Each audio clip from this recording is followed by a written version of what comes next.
Hello everyone. आज हम इस वीडियो में सीडीपी के क्वेश्चन देखेंगे और ये आपका पेपर 2 है। ठीक है, और ये जो पेपर है आपका दिसंबर 2019 को हुआ था।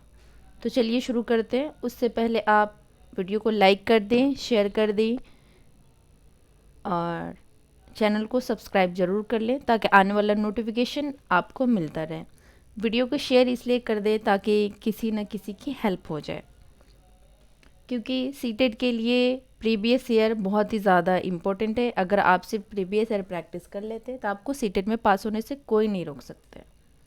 तो शुरू करते हैं क्वेश्चन नंबर फर्स्ट से। क्वेश्चन नंबर फर्स्ट कह रहा है आपका, नूर विद्यालय में अपना लंच बॉक्स लाना भूल गई तथा यह कहते हुए तान्या ने उसका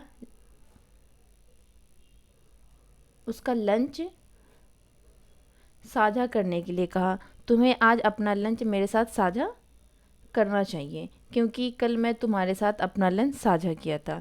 लॉरेंस कोलबर्ग के नैतिक विकास के सिद्धांत के अनुसार नूर का कथन डैश अभिविन्यास प्रारूप को डैश अवस्था पर दर्शाता है।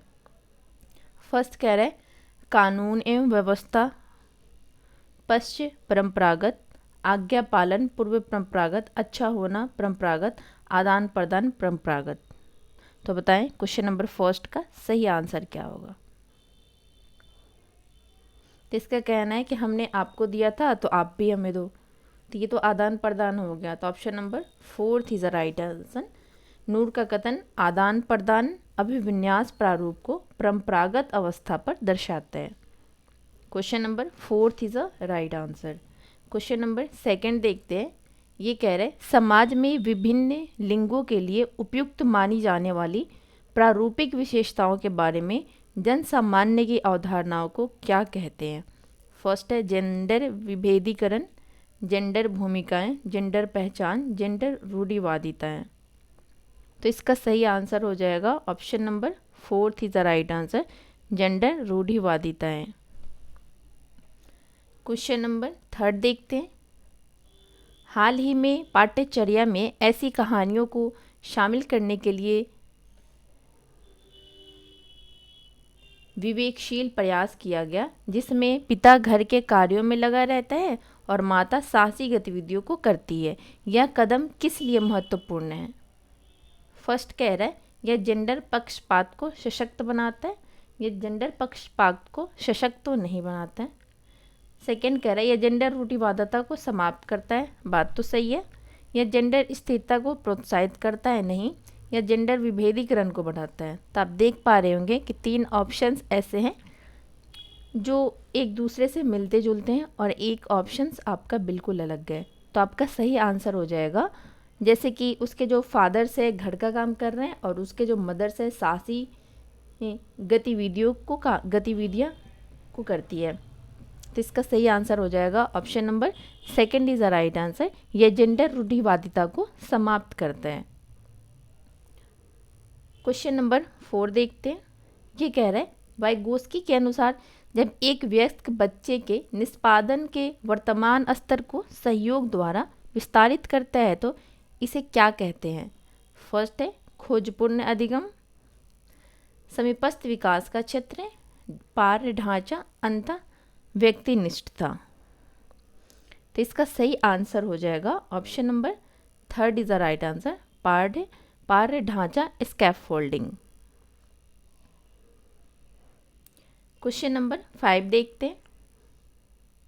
जीन पियाजे के संज्ञानात्मक विकास के सिद्धांत के अनुसार परिकल्पित निगमनात्मक तर्क किस अवधि में विकसित होती है।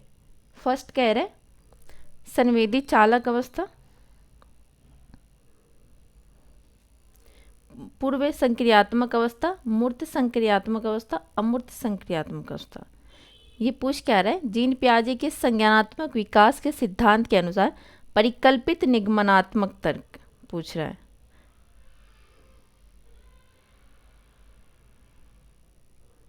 तो इसका सही आंसर हो जाएगा option number fourth is the right answer, अमूर्त संक्रियात्मक अवस्था, फॉर्मल ऑपरेशनल स्टेज।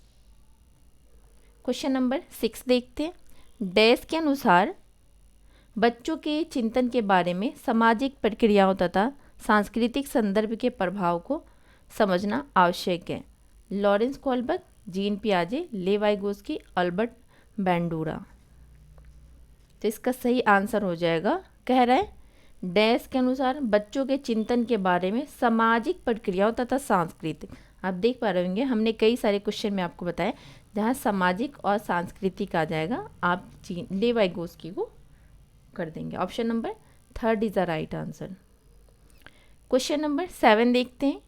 पियाजे के संज्ञानात्मक विकास के सिद्धांत से निहितार्थ निकालते हुए एक ग्रेड 6-8 के शिक्षक को अपनी कक्षा में क्या करना चाहिए।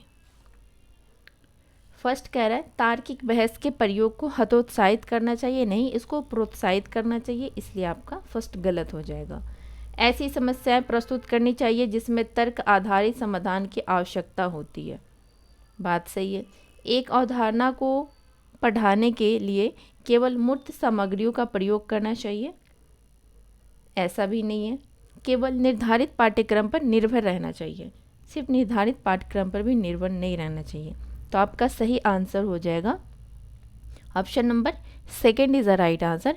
ऐसी समस्याएं प्रस्तुत करनी चाहिए जिसमें तर्क आधारित समाधान की आवश्यकता होती है। क्वेश्चन नंबर 8 देखते हैं। हावर्ड गार्डनर के बहुबुद्धि सिद्धांत के अनुसार तार्किक गणितीय बुद्धि वाले एक व्यक्ति की क्या विशेषताएं हो सकती है। आपसे पूछ रहे हैं, आपसे बस इतना ही सा क्वेश्चन है, तार्किक गणितीय बुद्धि किसमें होती है। ध्वनि, ताल तथा शब्दों के अर्थ के प्रति संवेदनशीलता। ध्वनि ताल तो आपका ये नहीं होगा ना, उसमें तार्किक गणितीय तो होगा नहीं, तो आपका फर्स्ट गलत हो जाएगा। दृश्य स्थानिक परिवेश को सटीक रूप से, इसमें भी तार्किक गणितीय की बात नहीं है, तो आपका सेकंड भी गलत हो जाएगा।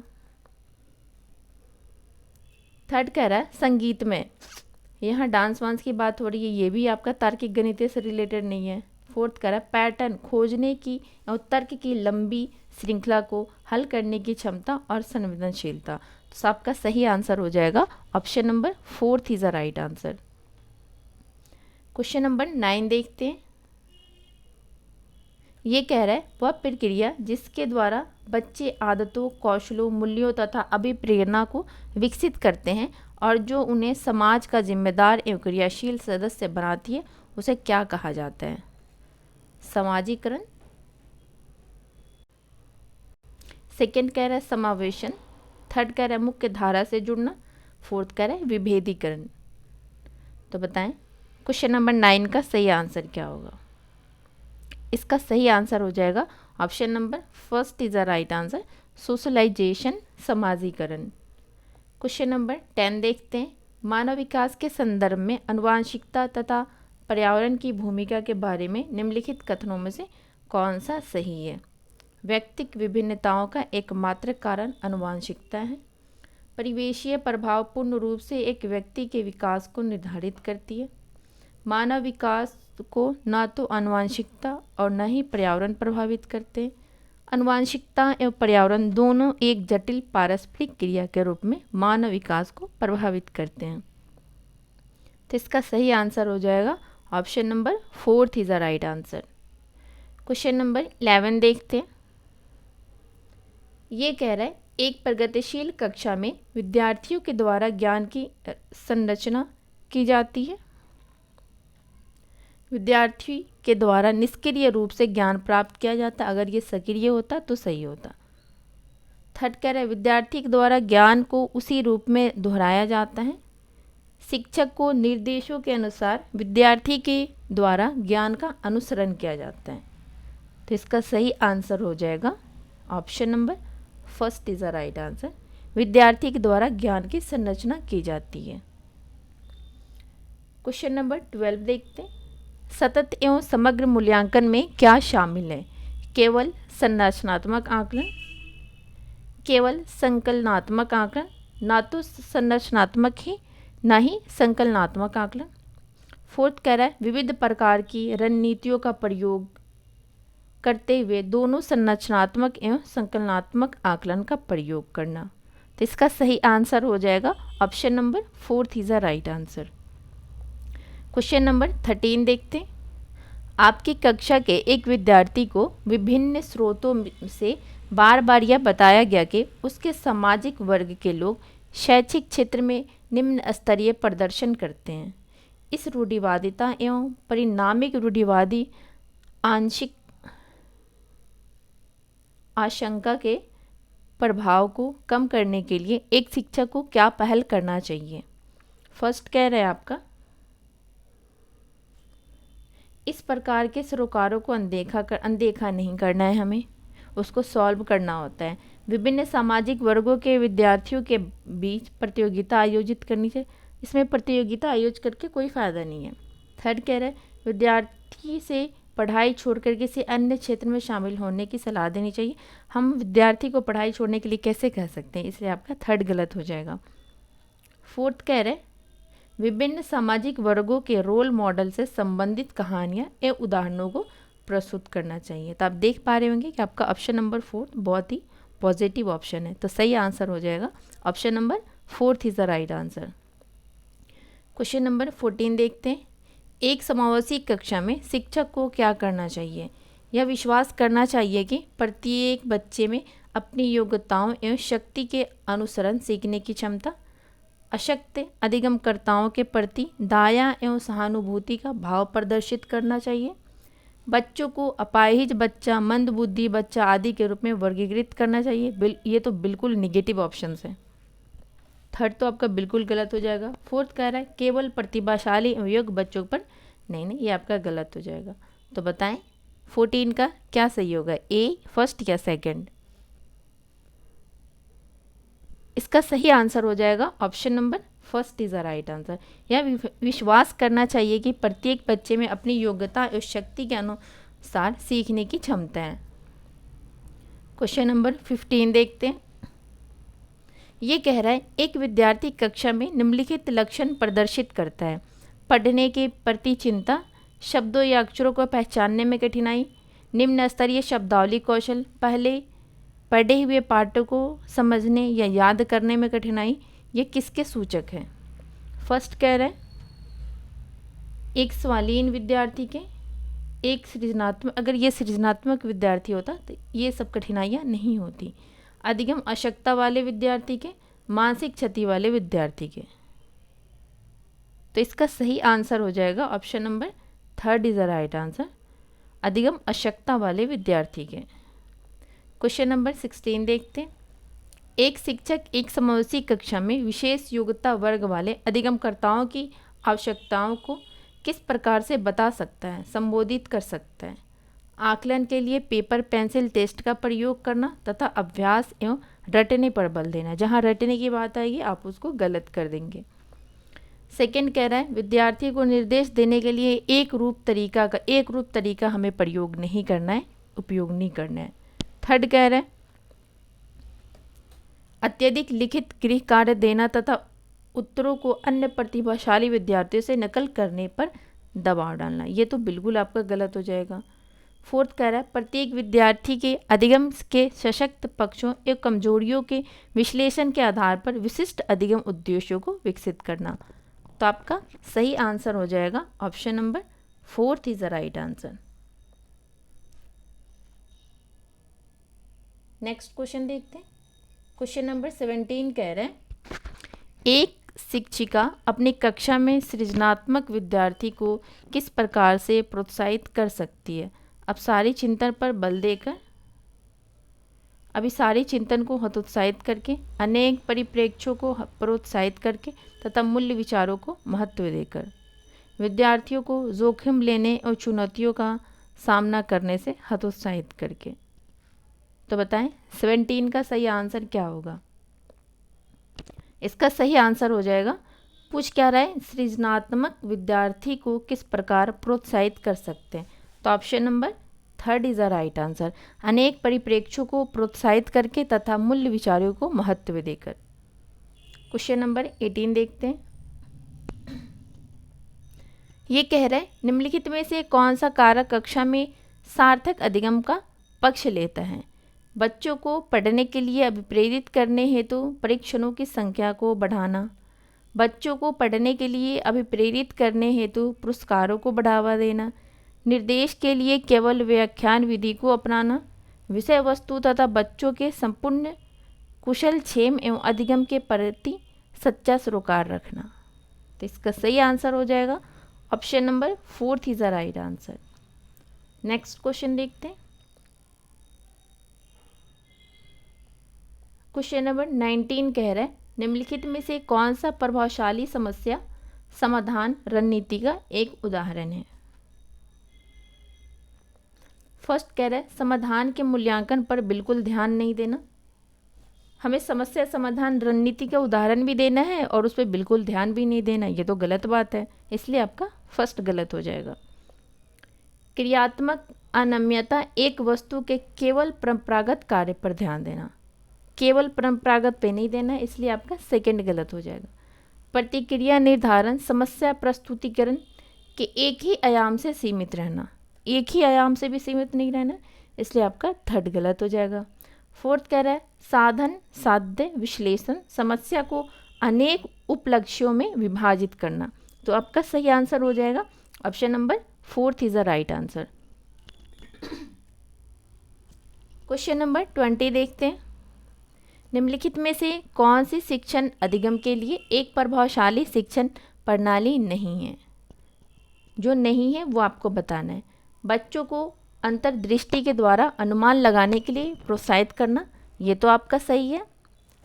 सेकंड कह रहे हैं प्रयोग एवं पर्यवेक्षण। थर्ड कह रहे हैं संवाद एवं परिचर्चा। फोर्थ कह रहे हैं दिए गए ज्ञान को दोहराने पर ध्यान केंद्रित करना। तो बताएं 20 का सही आंसर क्या होगा। इसका सही आंसर हो जाएगा option number 4 is the right answer, दिए गए ज्ञान को दोहराने पर ध्यान केंद्रित करना। क्वेश्चन नंबर 21 देखते हैं। शिक्षक कक्षा में पढ़ने में ध्यान न देने वाले बच्चों से किस प्रकार का बर्ताव कर सकते हैं। बच्चों को कक्षा से बाहर जाने के लिए कहकर, पूरी कक्षा के सामने उन्हें बार बार डांटकर, उनसे बात करके तथा उनकी अरुचि का कारण जानने की कोशिश करके, उन्हें गृह कार्य के रूप में अत्यधिक वर्कशीट देकर। तो बताएं 21 का सही आंसर क्या होगा।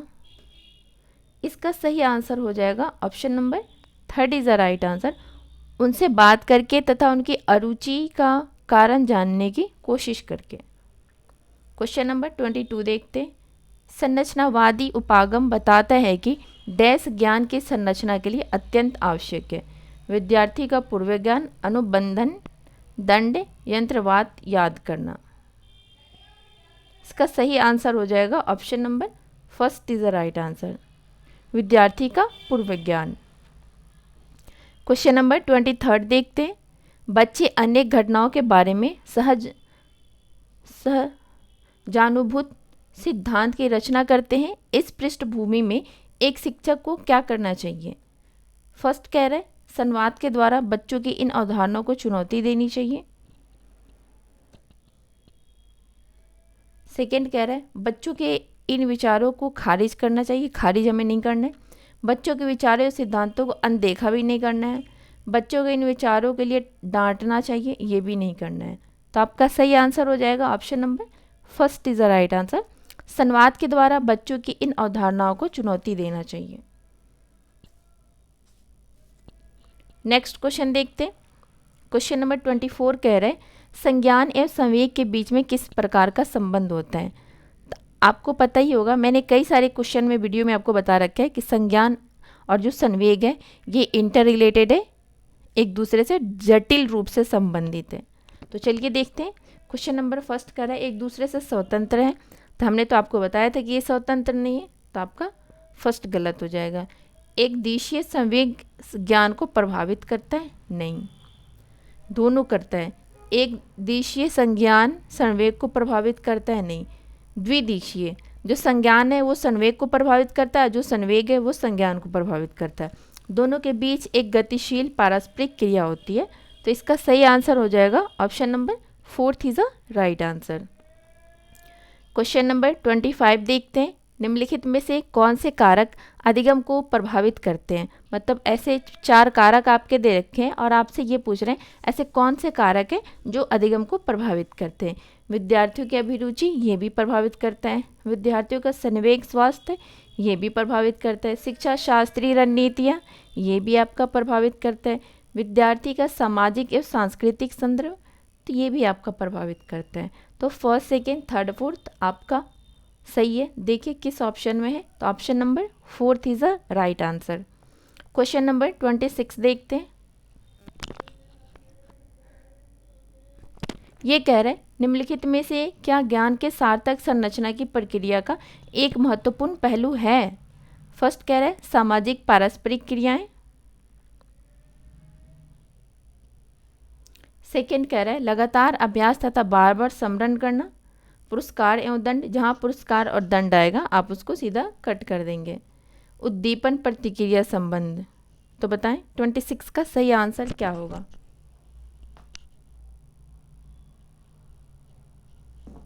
इसका सही आंसर हो जाएगा option number first is the right answer, सामाजिक पारस्परिक क्रियाएं। क्वेश्चन नंबर 27 देखते हैं। ये कह रहे हैं जब विद्यार्थी पुरस्कार पाने की इच्छा से बार बार किसी गतिविधि को करने का निर्णय लेते हैं, जैसे कि एक प्रयोग का नियोजन एवं संचालन करना जो कि प्रत्यक्ष रूप से उस गतिविधि से संबंधित नहीं है, जैसा कि एक स्टार या बैच प्राप्त करना, ऐसी स्थिति में क्या संभावना उत्पन्न होती है। फर्स्ट कह रहे हैं अधिगम के प्रति भौतिकतावादी अभिवृत्ति का विकास, समझने के लिए अधिगम से आनंद प्राप्त करना, पुरस्कार के बिना भी उस गतिविधि में लगे रहना, अन्य लोगों को खुश करने के लिए कार्य करने की बजाय समय की निपुणता के लिए उद्देश्य निर्धारित करना। आपसे पूछ क्या रहा है यहाँ पे, जब विद्यार्थी पुरस्कार पाने की इच्छा से बार बार किसी गतिविधि को करने का निर्णय लेते हैं, तो आपका सही आंसर हो जाएगा option number first is the right answer, अधिगम के प्रति भौतिकतावादी अभिवृत्ति का विकास। क्वेश्चन नंबर 28 देखते हैं। ये कह रहे हैं बाल्यावस्था की अवधारणा से क्या अभिप्राय है। यह विभिन्न सांस्कृतिक संदर्भों में सार्वभौम रूप से समान है। समकालीन सामाजिक संरचनावादी मनोवैज्ञानिकों के अनुसार यह एक सामाजिक संरचना है। यह है कि बच्चे दृष्टि रूप में पैदा होते हैं और उन्हें सभ्य बनाना होता है। यह कि बच्चे शून्य से शुरुआत करते हैं और उनके गुण पूरी तरह से परिवेश के द्वारा निर्धारित होते हैं। तो आपको पता ही होगा पूरी तरह से परिवेश द्वारा तो निर्धारित नहीं होते हैं, कुछ जेनेटिक भी होते हैं, आनुवांशिकता भी होता है और परिवेश का दोनों का रोल होता है। तो इसका सही आंसर हो जाएगा option number second is the right answer. समकालीन सामाजिक संरचनावादी मनोवैज्ञानिकों के अनुसार यह एक सामाजिक संरचना है। क्वेश्चन नंबर 29 देखते हैं। निम्नलिखित में से कौन सी मध्य बाल्यावस्था की विशेषता है। शारीरिक वृद्धि एवं विकास बहुत तेज गति से होता है। अमूर्त रूप से सोचने तथा वैज्ञानिक तर्क का प्रयोग करने की योग्यता विकसित होती है। बच्चे तार्किक एवं मूर्त रूप से सोचना प्रारंभ कर देते हैं। अधिगम मुख्य रूप से संवेदी और चालक गतिविधियों द्वारा घटित होती है। इसका सही आंसर हो जाएगा मध्य बाल्यावस्था की विशेषता आपसे पूछ रहा है, तो option number third is the right answer. इसमें बच्चे के अंदर लॉजिक आ जाती है, बच्चे लॉजिकली बात करते हैं, बच्चे तार्किक एवं मूर्त रूप से सोचना प्रारंभ कर देते हैं। आज का लास्ट क्वेश्चन नंबर 30 देखते हैं। परिवार एवं पास पड़ोस बच्चों के समाजीकरण की मनोवैज्ञानिक एजेंसियां हैं, प्राथमिक एजेंसियां हैं, मध्य एजेंसियां हैं, द्वितीयक एजेंसियां हैं।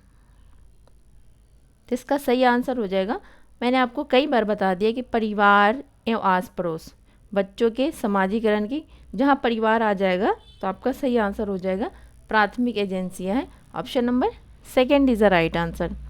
तो इस वीडियो में हमने CDP के 30 क्वेश्चन करे हैं, वो भी पेपर 2 के। पिछले जो दिसंबर का जो पेपर हुआ था मैंने उसमें पेपर 2 के प्रैक्टिस सेट नहीं करवाए थे, तो बहुत सारे स्टूडेंट के क्वेश्चन आ रहे थे कि मैम की लैंग्वेज फर्स्ट तो इजी लैंग्वेज सीटीपी का पेपर फर्स्ट तो ईजी होता है पर पेपर सेकंड बहुत हार्ड होता है, ऐसा कुछ भी नहीं है। हमने इस बार पेपर सेकंड के भी प्रैक्टिस करवा रहे हैं, तो आप ज़रूर देखें और कंटिन्यू देखें।